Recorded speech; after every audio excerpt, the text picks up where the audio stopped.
Yeah, me know. This is Kia Bamba, so we run the whole of Switzerland and the whole of Europe, and we run the whole of etc, etc. You don't know, Devil Shaman says something, I back them to the max. And it's like some idiot someone want to stop them from get a piece of the pie. Well, I'm to no disrespect, gonna go and die. Yeah, me know. Kia Bamba, them up. Welcome to Only Friends on a Power Day, your one-stop spot for all things snow, mountain and travel. Get all you need to know about epic destinations, inspiring stories from local legends all around the globe, as well as creators, entrepreneurs, brands, owners, and more. We are here to talk about what's hot, what's changing the game, and what's incoming. Come along for the ride, froth out, and let's have fun doing it. So, today on this weekend on the couch, we have two very good friends of mine. Both who actually, I guess I met in wonderful Hakuba. Mikey, probably a lot of time to begin with around that coffee counter in the rhythm shop. The regular. Yep. So this is Mikey Jarrett, aka Mikey J Orange, everyone's favourite redhead. Yeah. Mikey spent a lot of time working for Evergreen over in Hakuba, guiding, loving shredding, I guess, rejuvenated into learning skis as well as snowboards, and just loved it all, I guess. Yep. Across all the boards for sure. Yeah. Anything snow. And Liam, kind of similar. We met in Hakuba. Liam Gordon Glass, I guess. Glassy Gordon. Yeah. Liam was, from my memory, a late call-up recommendation to come work for us probably 6 years ago now in the rhythm shop. And I spoke to Liam, and at that stage, I remember he had worked in a rental shop. He had experience doing skis, and we were desperate for a couple of extra staff. And he was like, "Yeah, I can be there in a couple of weeks." Seemed super chilled. Came in and did an epic job, and yeah, still working there today. The rest is history. Still there. Yeah, The place changed my life. I reckon. So to kick this off, before we get more specifically into mountains and Hakuba being our main focus, and then maybe a little bit on main range in Australia and Mikey's experience in NZ, let's start with you, Glassy. How did your snow journey kind of really start? Tell us a bit about you. Obviously, you got a pretty cool background with your dad and your brother being surfboard shapers. Tell us how you ended up in the mountains and what's drawn you to the backcountry and to Hakuba. Cool. Well, it's quite a long-winded story. When I first was growing up, my dad's a surfboard shaper, so I was always in the ocean. But for me, the bodyboard was what took my passion. Dad didn't really like it being the shaper he is. But once he realised I was getting quite good, he understood that I was enjoying it and let me pass on a few years. I started doing state titles, Australian titles, get sponsors, but got kind of burnt out I kind of lost the love of it a little bit, just from what I feel like was just pressure from sponsors taking away the love of the sport for me. It was no longer for me, it was for them. I think I was just a bit young and didn't know how to deal with the stresses of it. So, and at the time I had four-wheel drive, so I kind of stopped surfing, got into four-wheel driving, and ended up in the Victorian high country on a four-wheel drive trip midwinter. Freeze their ass off, and I drove on some snow, and I was like, what's this kind of stuff? This looks fun. And then we made our way back to the Dead Horse Gap, above Fredbo there, and that was my first snow experience at 21. Next week later, went down, rode Perisher, and something clicked. It was like, life's changed now. And finished my trade that year. Next year, back-to-back weekends, making some money on the coast to fund the snowboarding and surfing as much as I could. And then seasons pretty much from then on in till now. Yep. And ended up in Hakuba 2019, working for this big fella. And at that time, they were handing out these mugs, and I found yours. Wow. And I had to bring it back. Oh, thanks, mate. That is one of the best bits of kit I have in my backcountry bag for overnight camping. There we go. The Boston Toner Rhythm Japan mug. Well, it's pretty cool, yes. Sick. Thank you for that. That was a good little surprise. Yeah. All over the place. Smuggled that back this year, Sure. just for you. Put my drink in there for sure. Yeah. So I guess. Quite long-winded to get to the snow. Yeah. But I think I'm here forever now. Mountains are a wonderful place and they give me so much. The ocean doesn't. Yeah. I guess, Glassy, one thing that we'll talk about more with you is with your mountain journey and from your family, being shapers, you've always had a really cool affinity with your craft and alternative shapes and getting into trying things like hard boots and all sorts of stuff, which is really cool. And I think, if you look at your style of boarding, a battle, quick teaser, that really comes through. A full, I guess, carver, soul surfer style. So, snow surfer would what I'd like to call it as. That's because the Japanese, they have a certain style of board to suit the style of snow over there, and they're based off surfboards. And living in the family, they've always had many, many surfboards lying around. Now carried that on and now have many, many snowboards laying in all parts of the world, ready for my enjoyment wherever I go. Yeah, I've may have been helpful in getting you some of them over the other side of the world that I pointed to. So before we carry on, Mikey, guide extraordinaire. I always tell people whenever I introduce Mikey is that, Mikey's a snowboard guide. I met him in Hakuba, and he used to guide Travis Rice when he came to Hakuba. So big shoes to fill from there. Yeah. Tell us about yourself. Yeah, I guess firstly I'll put a stop to that, is that I probably didn't guide Travis Rice, but I did get the opportunity to go snowboarding with him for a couple of days, which was, amazing, in the Japanese backcountry. Yeah, I think mule might have been a good description, as in like carried my stuff while I shred this line and then dig me out if I get caught in avalanche. You come with me. Yeah, if you could keep up, which I couldn't. But anyway, story for me. I've been skiing since a really young age, luckily for me.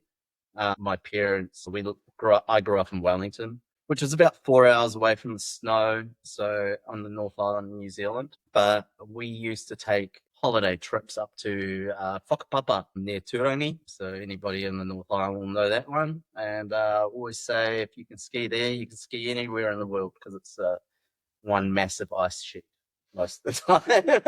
It has its good days. I'm not saying that, but it has its really good days. So I was always on the snow since a young age, but not heaps, but enough that I knew I really liked it. Right. So that sort of got me through a few trips.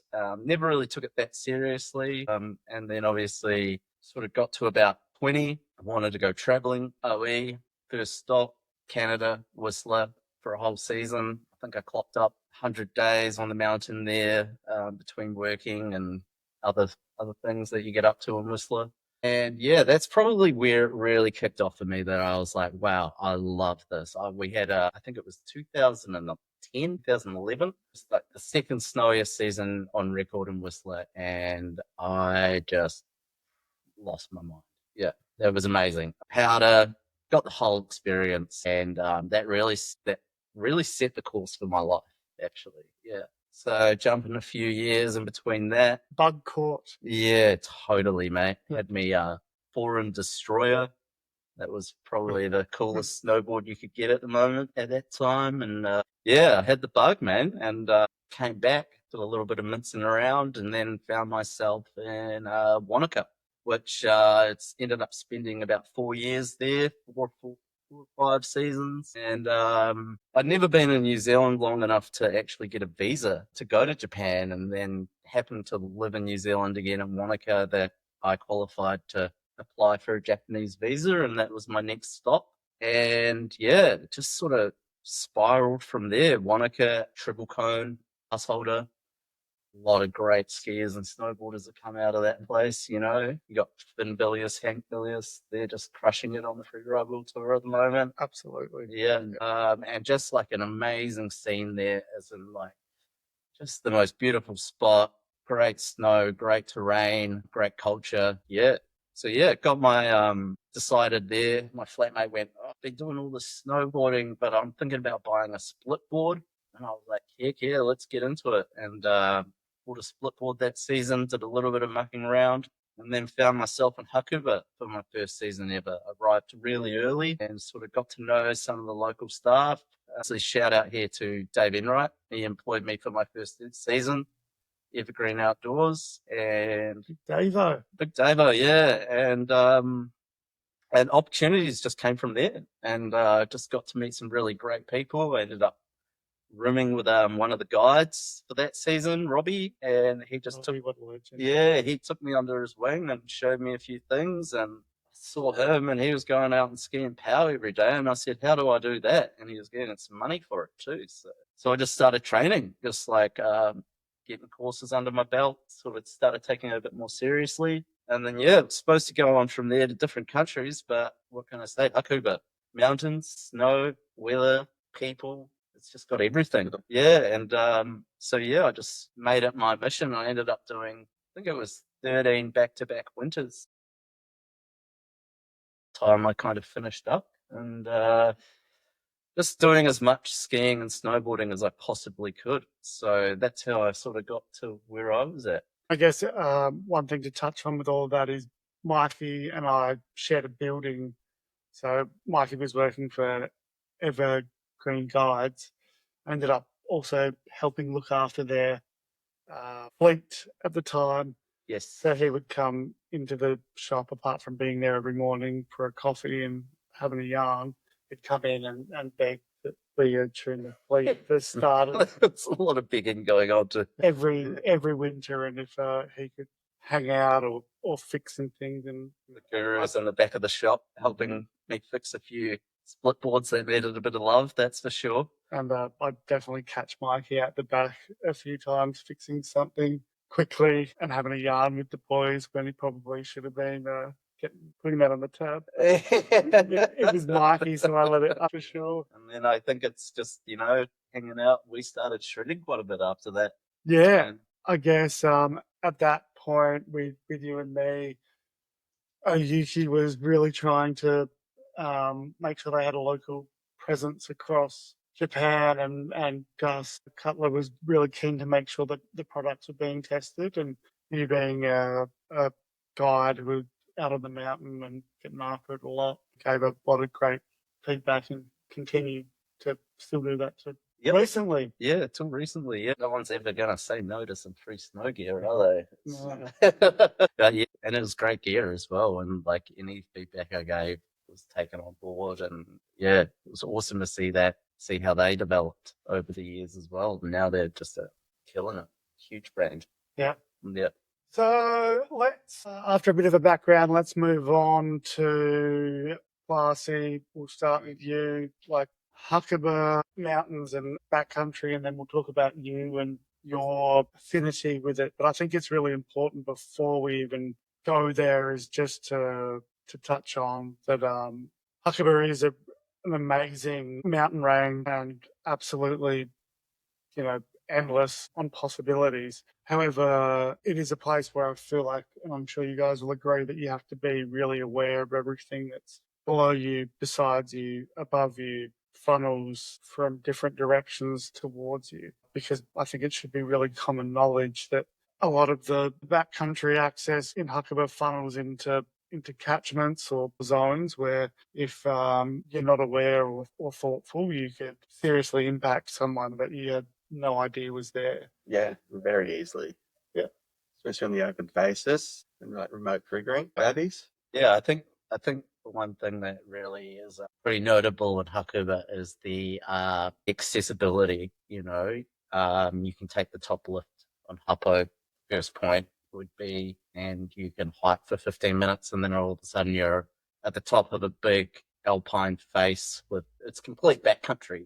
But usually when you get to the mountains of that sort of scale and that sort of consequence, usually you have to put in a fair amount of effort, but or be in a helicopter. Yeah, but that area, those areas in particular, yeah, it's just so easy to get to. And it's not something that's generally associated with Japan either.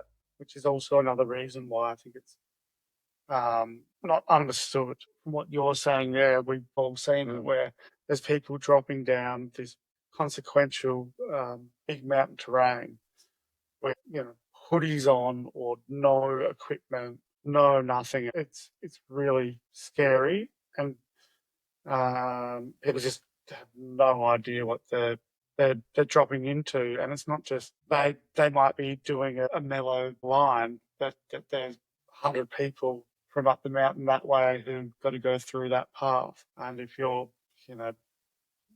slide slipping the mountain and causing a whole lot of slough or cause something to go off, it could affect a whole bunch of people up further getting home safely. And that's definitely got to be at the forefront of anyone's mind. Doing backcountry in Hakuba, and if you're not familiar with the area, obviously get a experienced guide and don't mess around. In saying that, Hakuba is a unique place, which is why it's featured in so many amazing films and movies. And you look back to Jeremy Jones, Travis Rice, and Niseko was always the powder capital of Japan, but those guys that really ripped came to Hakuba to get some of the best terrain in the world with the best snow. It's very big terrain out there. Not to be messed with, Yeah. I reckon, unless if you're that caliber of rider. So, Glassy, to start with you, what made you end up just dying to be up on that mountain 4 or 5 days a week and doing whatever you could to be there? Well, 2017, went on a little boys trip, mid-March, and I was at Hapo, and I peered over the edge of the resort and seen that terrain that we're talking about. And it resembled waves that I ride back home. Quite big, intimidating, a lot of power, but beautiful at the same time. I told myself I'd come back and ride it. Didn't get to ride it the next year. Got to ride it the next year when I come back and started to work the rhythm. Got taken out with Josh Davies' Gim.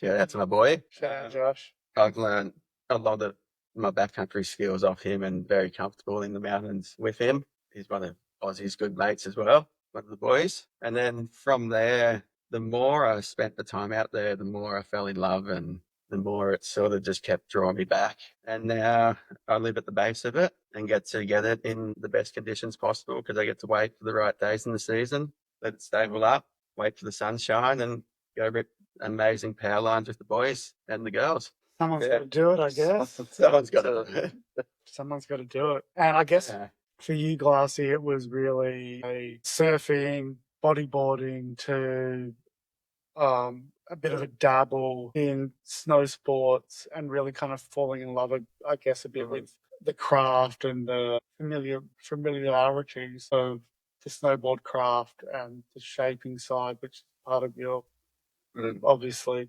family. I guess from there, just the big mountain side of things just captured you, really, wasn't it? Yeah, it just felt like I was surfing, but surfed on the earth.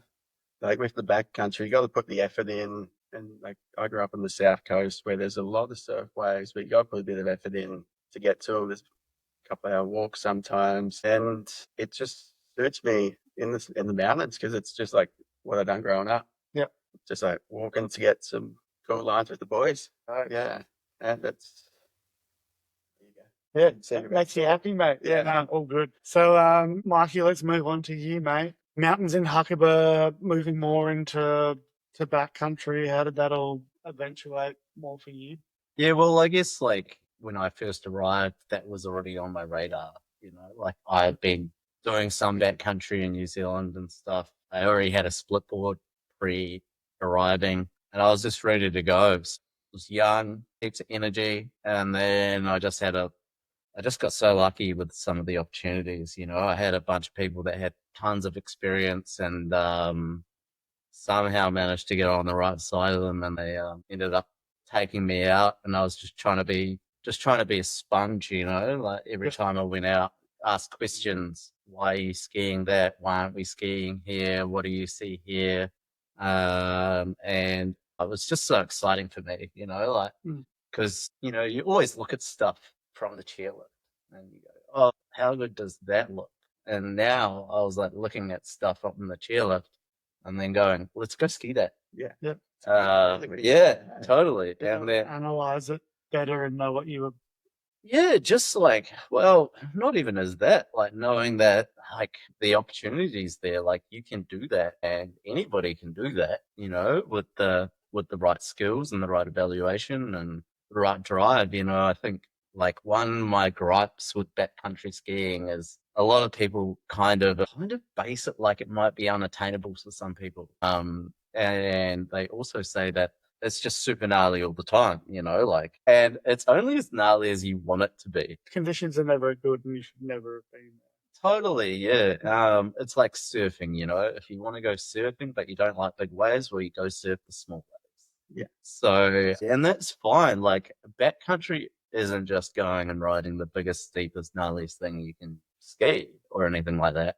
It's just about like moving your body and like, you know, I didn't expect to have as much fun going uphill as I did downhill, but you end up getting that. It happened. Yeah, and you know, Yeah, that sense of achievement, like, of course, it's way better going downhill, but there is, at times, the whole process of going up the hill and getting there and looking over and knowing that your two legs got you there as opposed to the iron horse. Exactly, Yeah. mate. So, you know, and that whole thing, that's like, it wasn't just this, obviously the skiing completely untouched lines all day is amazing. And I'll never deny that. But yeah, the whole concept of it, and the whole science behind it as well, you know, as far as snow science, that really caught my attention. And I really had a lot of fun doing that and then having to think about things before you do them. And then obviously, yeah, there are consequences if you get it wrong, but you can also go out and do it in a safe manner. And you can have a great day with your friends and it just pulls you together and you get back at the end of the day and you feel like you've just done so much, you know, and yeah, it just pulls people together. You meet great people, cements friendships. Yeah. Yeah, I think you were someone who, you know, worked closely by you and, you know, went out on a couple of tours with you when Grant was nice enough to give me a freebie or whatever.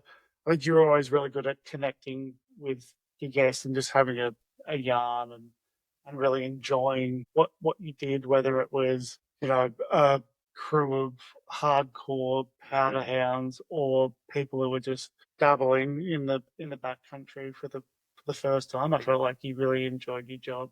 Totally, yeah. Either way. And I do, yeah. And it is about that.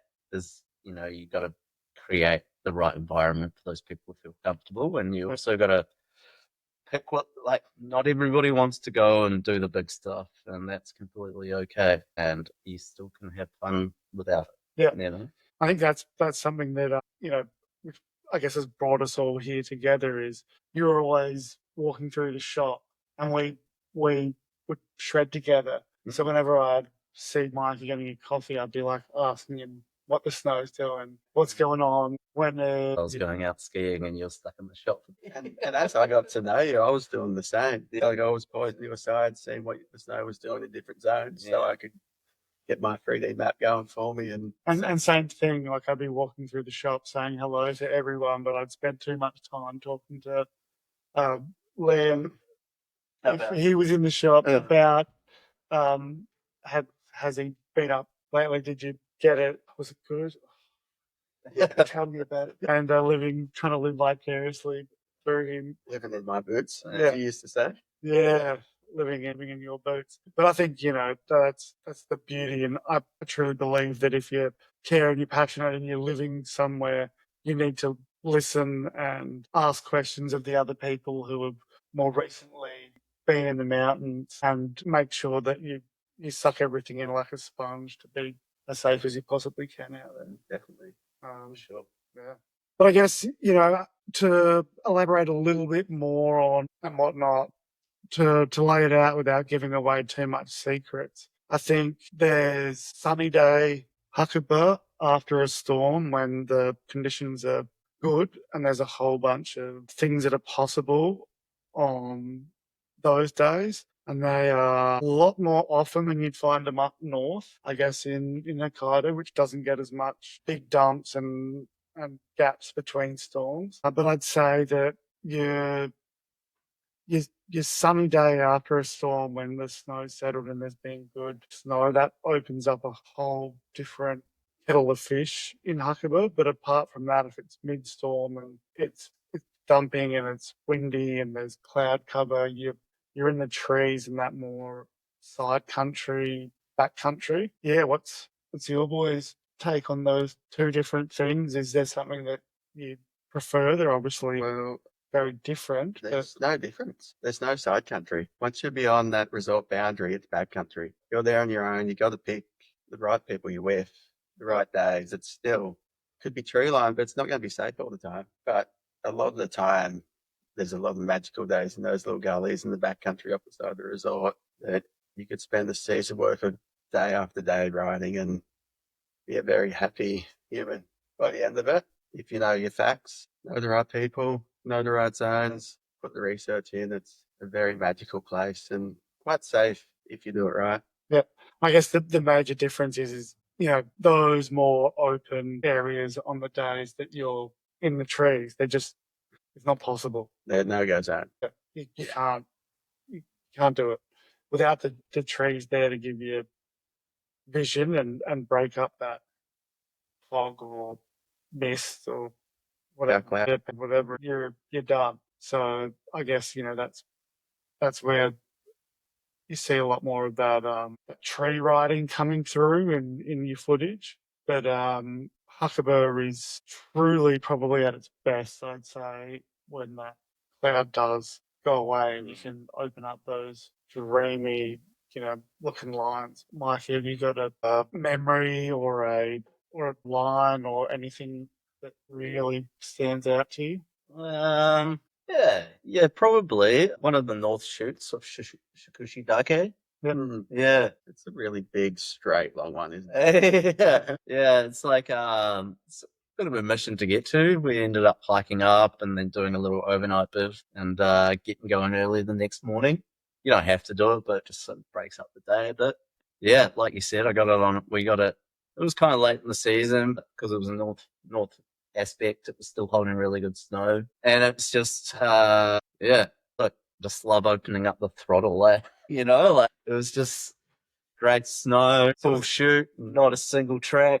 So was it full winter snow still? No, it was starting to get into So when I went Harvard, it hadn't snowed in like a week probably, maybe more. So it really allowed the snowpack to settle down a lot more. Yeah.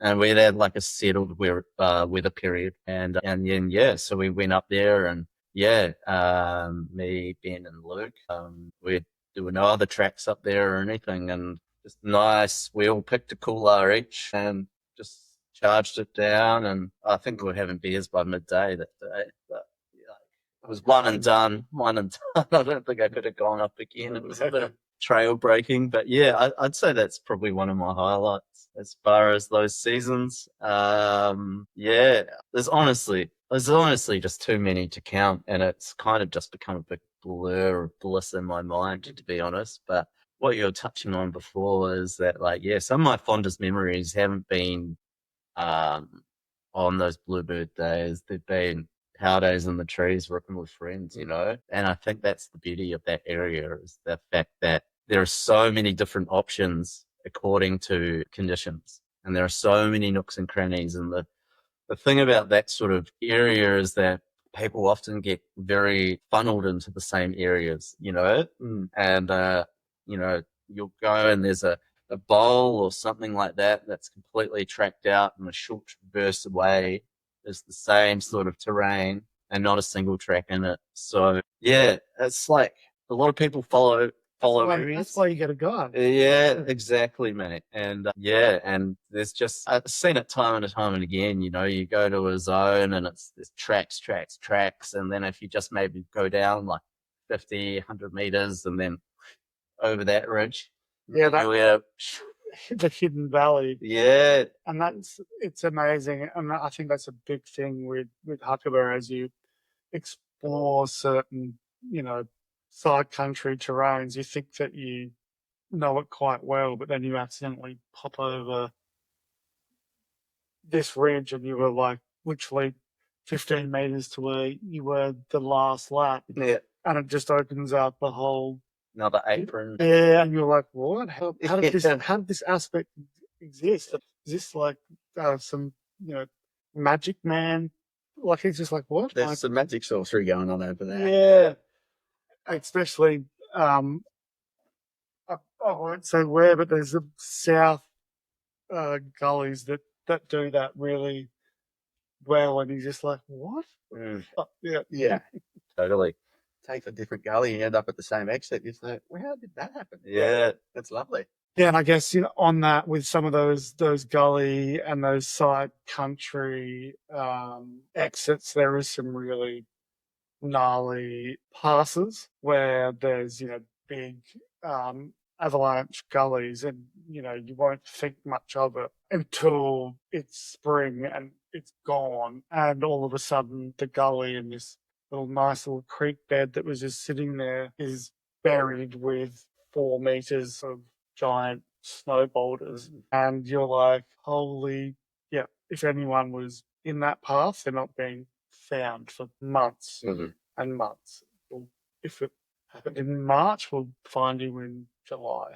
Yeah. That's probably the most intimidating and respectful thing that you see in the Hakuba, especially those pathways out, when you're like, okay, yeah, this is, but yeah, we're not here to mess around. Wrong place, wrong time. You can definitely get blindsided in some of those areas. And yeah, there's honestly, there's nothing you can. Yeah, it's just the thing about avalanches will happen when they happen, whether it's a person or it's nature doing it. And if that avalanche is happening 1,000 vertical meters up the mountain, and you're down there, there's no way to predict that, and there has been multiple instances and fatalities in that area where people have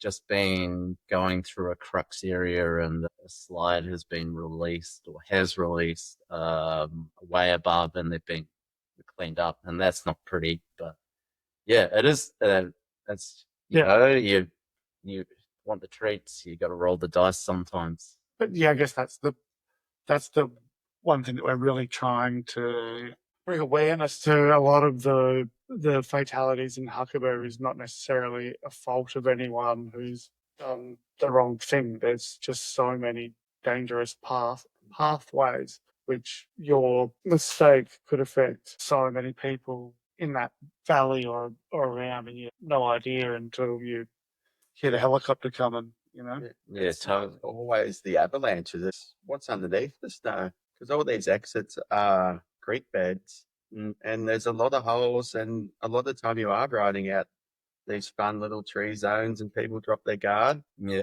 And you look ahead and there's someone in a hole, or there's someone helping someone out of a hole, or one of your mates falls, the snow gives out and they fall in a hole. Like, you got to be aware, you got to still stay close. You can't drop the guard once the line's done. Yep. You wait till you're back at the chairlift or back in the resort. Yeah.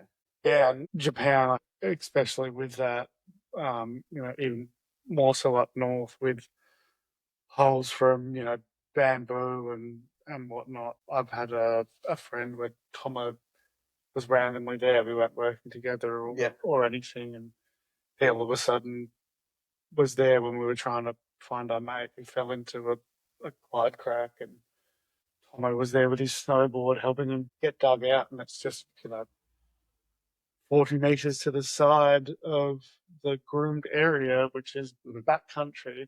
And if we didn't know our mate was there, there's no way he could have got out. Yeah, and I was just that he just unluckily fell into a hole. People think it's funny that you have a whistle on your backpack.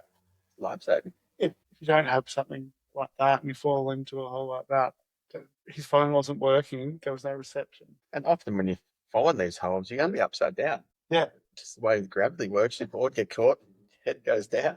Japanese tree hole. Yeah. Pretty well. Yeah, and I think that was one of the other things with that exact story he normally has his phone in a pocket down here, but he used his phone on the chairlift and super randomly put it back in his chest pocket.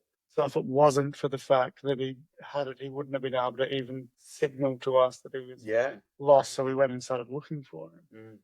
And yeah, shook him up and all of us up. And as fucked as it is to say, excuse my French, those reminders are good at times because it keeps you on your toes.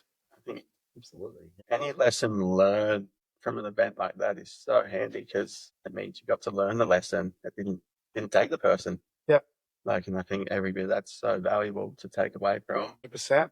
So from there, boys, Glassy, I think we're at any standout Hakuba moments for you, mate, or lines, or just, especially the last few years, you've been very determined to make the most of every day out there. Is there anything that you really wanted to tick off, or something that you really makes you frothy?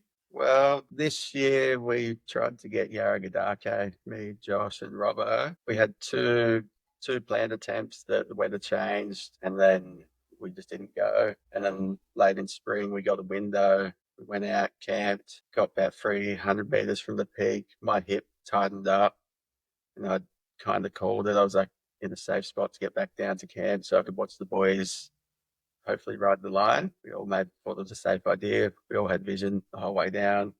Josh and that got a little bit further up and they weren't able to get the peak. And now not getting it has made me quite hungry to get it. And even if I don't get it next year, I feel like I'm going to be going Hakuba for quite a few years and going to be training and doing all the courses I can just to make sure I have the skills just to do it and I can rely on my body, get to rip it in some nice snow and be able to enjoy it. Yep.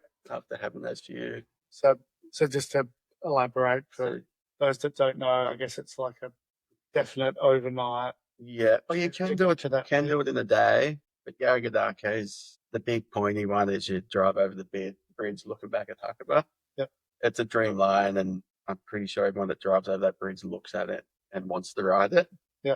And now I got to drive for that now. But there's a lot of small lines that I really like that are closer to the resort and about a 45-minute hike away from one of the resorts. There's a Tangupara, and I try to get that every year just because it's a bucket list one every year. That's one of the tastiest looking lines for sure. And I know Mikey's been over there with Travis, and I've always look over at that and think about it as dreamy. It just got that thing, and there's been a lot of settings. There's been a lot of really good GoPro footage from some of those spines over there, and it just makes it look. And you sit there and you look at it when you're walking up that other spine, and you look across, and you just think about all the footage of it, and and you can want the conditions to be perfect so you can charge it.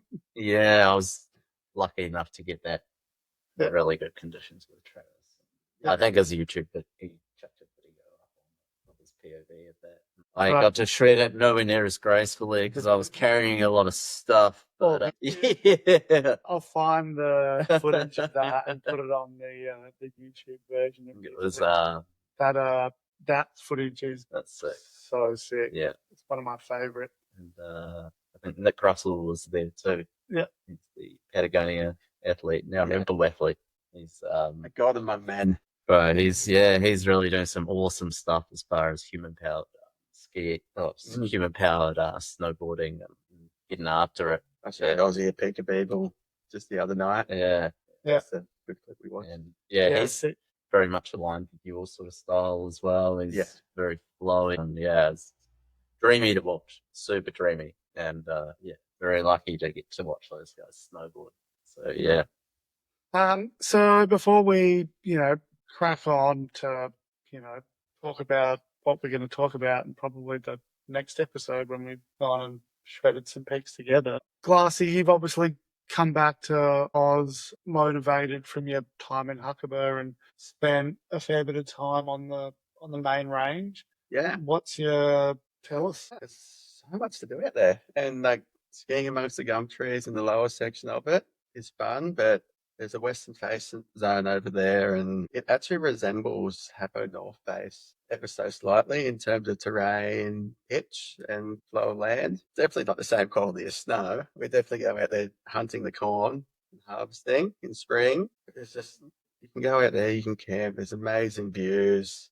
It's just a beautiful part of the world, and I'm drawn to it again because it's like Hakuba. It allows me to train on the terrain I want to be riding in the really good snow. I think that's something that's pretty unique about you, mate, and I think it's awesome that there's not many people who, you jumped into board sports, probably snowboard sports a little bit later, and because of your affinity with shaping craft, because of your background, you've gone straight into loving getting into the backcountry and being creative and drawing your lines and whatnot.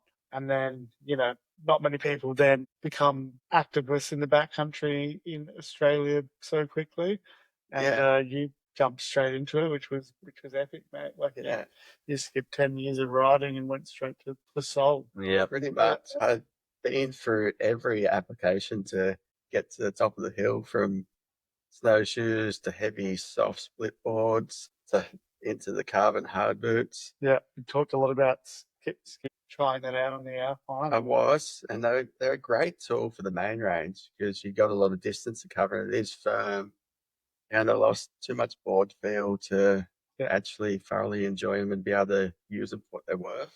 Yeah, so I'm back to soft boots this year. Really? Back to soft boots. After swearing I'd never. Yeah, it sold me on hard boots, bro. I was like, oh, it's me eyeing up a pair of hard boots. I've got plans to, I'm going to say, butcher the boots and bindings to try and find the feeling I'm after.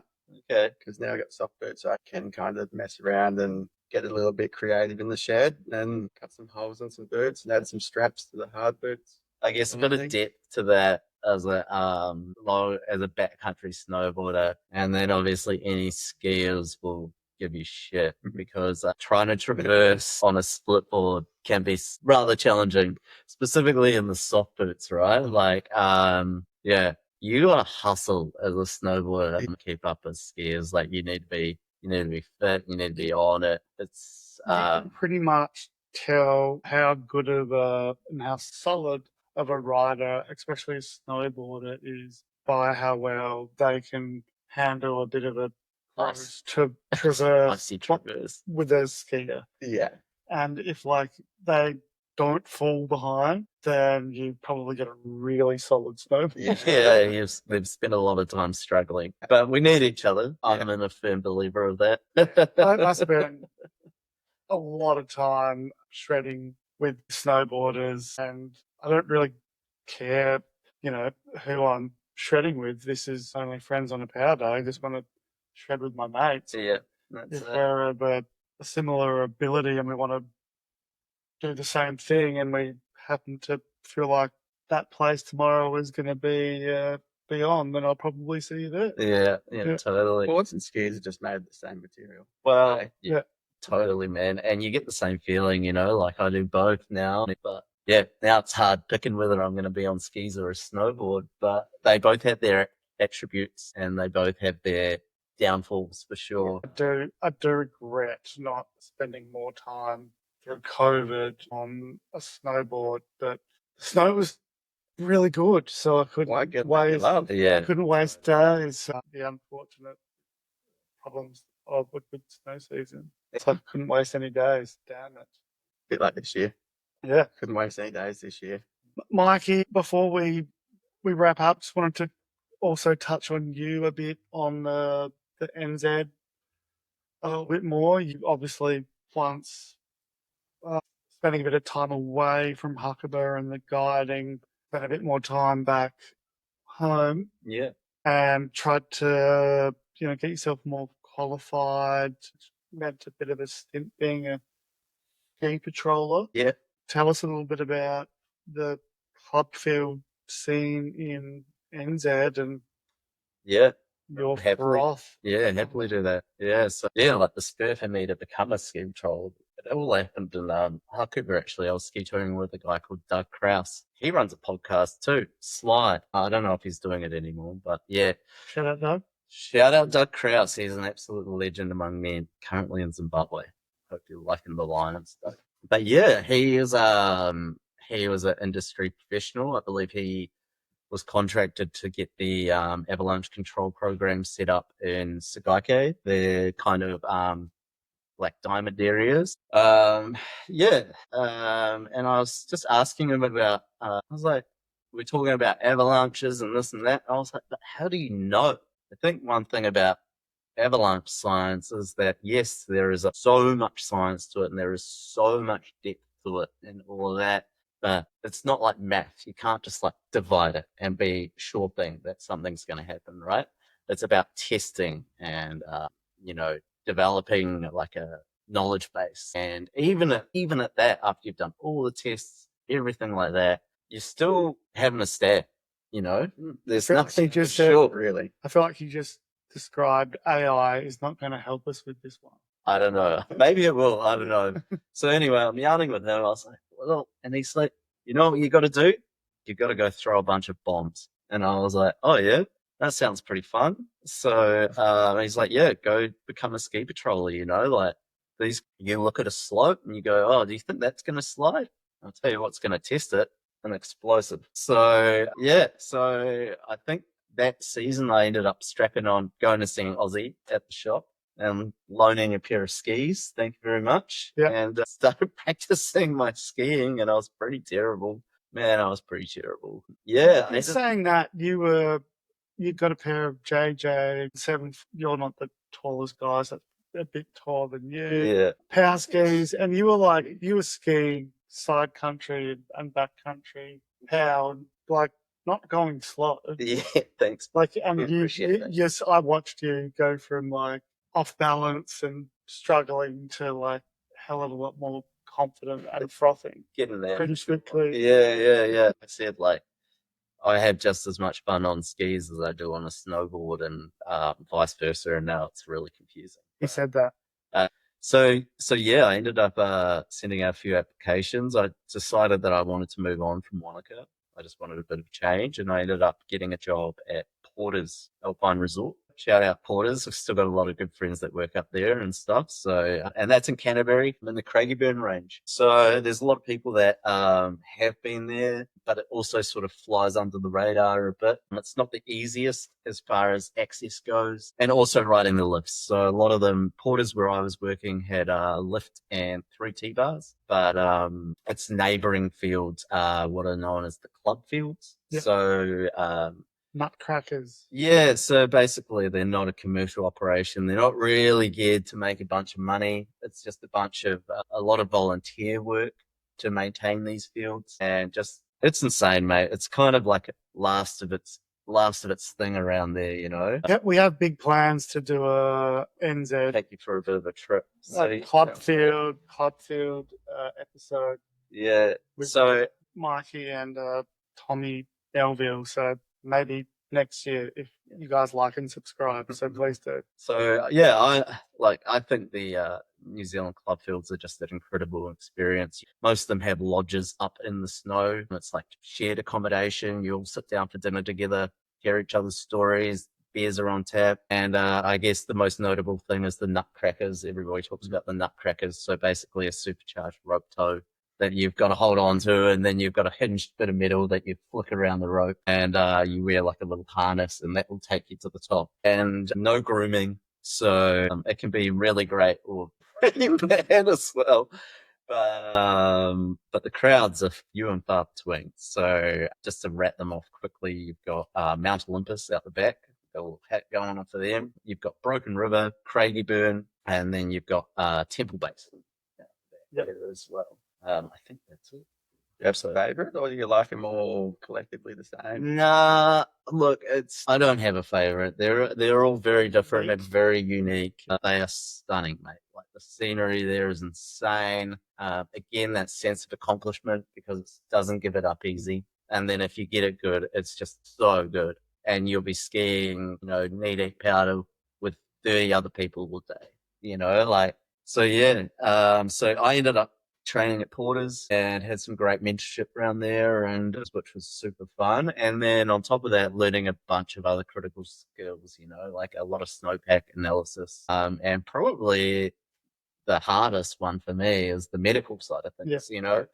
Trying to deal with somebody with a busted up femur is pretty intimidating when you haven't spent a bunch of years at medical school, like learning about that. But had epic support from the Westpac Rescue, and then a lot of patrollers that are a lot more experienced than me that sort of guided my way, and I ended up managing that patrol for a couple of years. So that was really fun, and so I got to get, sort of do things how I liked it for a little bit and try to make some improvements, which I think I did make, and then just sort of carried on from there. New Zealand backcountry is amazing. It can be challenging. It can be terrifying. It can be euphoric. It's not easy. You got to really, New Zealand, the snow doesn't start till halfway up the mountains, right? So if you're going to ski tour or something, you're probably going to get some wet feet along the way. I think New Zealand as well is probably the best country if you're a ski tuner to work at, because it's rocky. It's a lot of rocks. Yeah. It's rocky and it's sharp and it's unforgiving. Yep, totally. It's an adventure everywhere you go over there. Absolutely, and it doesn't just stop at the end of the day of skiing, because you've got the snow halfway down. You can, being a Kiwi, I love a multi-sport day, so I've done a ski, surf, and catch a crayfish in the same day. And I think that's a big part of New Zealand culture is just, we love adventure and we love getting out there and making the most of it, no matter what the conditions are. Whereas you might be skiing ice, but you can still have fun, or you might be skiing pow. But just the fact of getting out there and getting into nature and having a good time. Barcy did actually say to me yesterday when we were having a random conversation that he thinks Kiwis generally, as far as like just doing activities and adventures, he said, I'm pretty sure they shit all over Aussies. Barcy's mouth. I'm just repeating it. From what I seen last year when I was on my little heli trip. Yeah. There's a lot of active. There's a lot of, there's a big active, there's a lot of great clubs, pine clubs. There's a big mountain scene there, rightly so, because there's a lot of very accessible mountains. I used to live in Christchurch, and it was an hour and a half drive from my doorstep to the bottom of the lift, Of course, you're going to get a lot of people with that when you've got that accessibility, and, but hey, there's a ton of Aussies that I've worked with as well that are equally as keen, and Joel, he ran me through the ringer. He's an Aussie. So, but I think and the thing is now is just I think that the doors opened a lot for Australians as well to go and experience that. And it's on the radar for a lot of Aussies, and we love that. And I'm stoked that I talked to, I'm living in Torquay now with your next door neighbour basically. And I'm stoked at how many Australians I meet that have been to New Zealand, whether it's skiing, surfing, fly fishing, hiking, you guys getting over there and getting amongst it, and it's great because Well, I think that's another thing to touch on is that New Zealand, and you're super cheap to get over there, especially in winter, and the opportunity to switch out a foggy, crappy, rainy day on the mountain for another activity, which is like part of your past with most mountains over there now, is pretty phenomenal and awesome. Yeah. So, when the flight and the car hire and everything else and that flexibility all comes to a similar price of what it could cost to go shredding here, it's and on that, a no-brainer. Yeah, Living in Sydney or Brisbane, it's cheaper to go over there. And people do the drive and on the day down to Perisher and Predville. On that point as well, it's like a lot of the clientele that I was taking out in Japan were flogging off the Aussie snow season because they could fly over to Hakuba and get flights, accommodation, all of it for the same price as 2 weeks in Australia. Like, I don't know, I've heard that you have to pay to drive up the road, which is pretty crazy. Don't have to do that in New Zealand. Yeah, I guess it's the industry's hanging on by its teeth here in Australia. Takes a lot of money to run a ski field, so I can see why they've, when you've got especially working in the industry in New Zealand, our window to break even, just to break even is a huge thing, so the overheads is insane when you've got a few snowcats running around the mountain. Well, I think the easiest way to actually make people understand that is to turn around and go, well, all these mountains are busy in winter and a lot of the tourists are based out of Queenstown.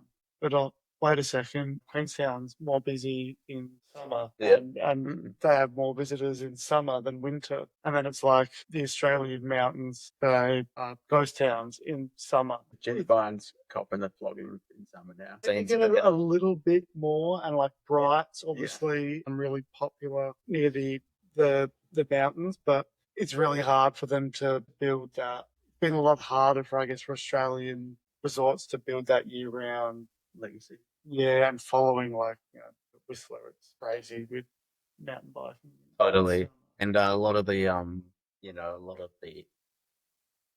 lot of the ski fields have had to pivot on there, and it's awesome because now you've got lift access mountain biking, which is so much fun. Yeah, it's just hope that everyone can continue to let us all live the dream and keep spending the money so we can absolutely ride with ease. Yeah, and I think getting back to backcountry, that's also a huge initiative for backcountry skiing, because a lot of the mountains that I've ridden there offer like one-way tickets, right? So you can $20.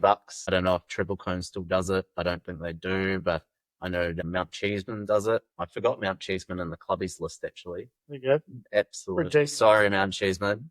Redeemed yourself. Yeah, great little spot. Epic for the family. Great hospitality. But yeah, you can get one-way tickets and then do some self-powered skiing, and you're spending, rather than $200 in a day, you're spending $50 in a day. And you can do that up at Fredbow as well. Totally. So I think that's also what's sparking the popularity of backcountry skiing so much, is that, monetary as well. It's just easier on the pocket, Yeah, it's the cool version of cross-country skiing. Yeah. Yeah.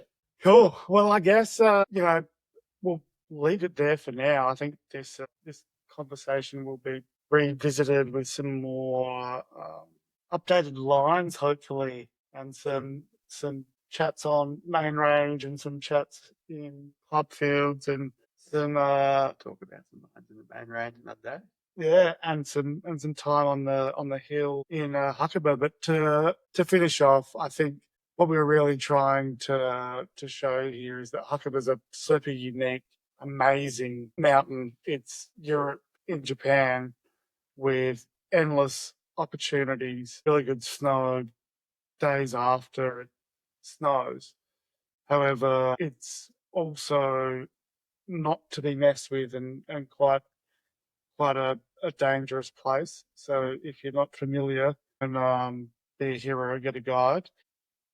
We're sitting here frothing right now because we have so many amazing memories of good days, whether it's when the time's right and you could get out above the clouds and open up on a alpine line, or whether it's hiding in the trees in the middle of a storm when it's bottomless and frothy. I guess, always have a super special place in my heart. And I have a boner. No. What have you got to say to finish on that note? I got to say, I might give a shout out to my bosses that I work for, doing a little bit of guiding in Australia, Dave and Pete Herring. They're really good coaches, and if you need some avalanche training, hit them up. They've got quite a few AST courses running this year, so I'm feeling fast from what I've been told yesterday. So yeah, get educated and get out and enjoy it. Yeah. Fella? Yes, same sort of thing. Yeah, if it's something that you haven't done before and you're interested in getting into, you can start learning straight away. There's so many epic online resources. I know the Mountain Safety Council in New Zealand's got some excellent modules. Nothing's going to replace getting your feet on the snow and getting some in-person training. And yeah, just get going, get out there, start slow, work your way up, and it's about having fun. Yeah, and I think to not be intimidated, a lot of it is making wise decisions and not being an idiot. So, it is intimidating and there's a lot to learn, but trust your gut and make wise decisions and be thoughtful, and you're, halfway there, really, aren't you? Totally. Yeah. Cool. Well, thank you all for listening. This isn't over. We got more from these legends, but stay frothy. Etc. You don't know, devil shaman says something, I bat them to the max. And it's like some idiot someone want to stop them from get a piece of the pie. Well, I'm to no disrespect, gonna go and die. Hear me now? Kia Bamba, them up dubs, we play fast, I play slow, them up flows. Like nobody knows, them kill soul, no sound clash and dance all. And mash up stage shows. But some